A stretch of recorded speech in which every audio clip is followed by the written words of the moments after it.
వనజాక్షి అడ్డు తగిలితే అక్కడి ఎమ్మెల్యే చింతమనేని ప్రభాకర్ అనే ఎమ్మెల్యే ఆ మహిళా ఎంఆర్ఓను చుట్టుపట్టుకొని ఈడ్చుకొని వెళ్తా ఉంటే ప్రతి టీవీ ఛానల్లోనూ ప్రతి పేపర్లోనూ ఆ చుట్టుపట్టుకొని ఈడ్చుకొని పోవడం కనిపించింది.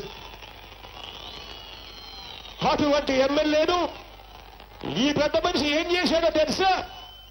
ఆ ఎమ్మెల్యే చాలా మంచోడు అని మళ్ళీ సిగ్గు లేకుండా అదే ఎమ్మెల్యేకి మళ్ళీ టికెట్ ఇచ్చిన అద్భుతమైన పరిస్థితి ఇవాళ ఈ రాష్ట్రంలో ఉంది.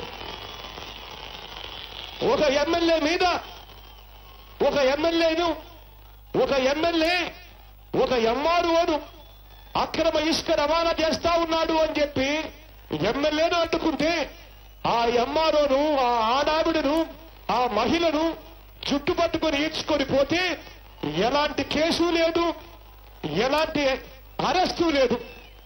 అటువంటి ఆ ఎమ్మెల్యే తప్పు చేశాడు అని కోర్టే తీర్పిచ్చినా కూడా ఆ తీర్పును కూడా అమలు చేయని అన్యాయమైన పరిస్థితి ఇవాళ ఈ రాష్ట్రంలో కనిపిస్తా ఉంది.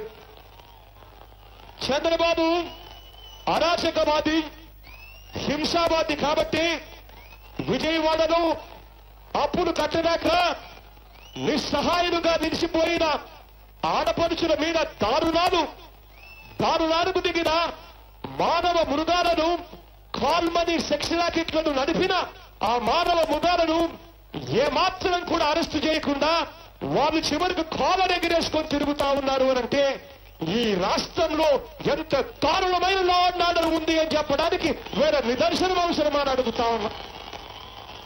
చివరకు అదే కాల్మనీ సెక్స్ ర్యాకెట్ గురించి, విజయవాడలో జరిగిన కాల్మనీ సెక్స్ ర్యాకెట్ గురించి మా ఎమ్మెల్యే రోజమ్మ అసెంబ్లీలో దాన్ని ప్రస్తావిస్తే సిగ్గు లేకుండా రోజమ్మను సస్పెండ్ చేసిన పరిస్థితి ఇవాళ ఈ చంద్రబాబు నాయుడు గారి ప్రభుత్వంలో కనపడటం లేదా అని అడుగుతా ఉన్నా.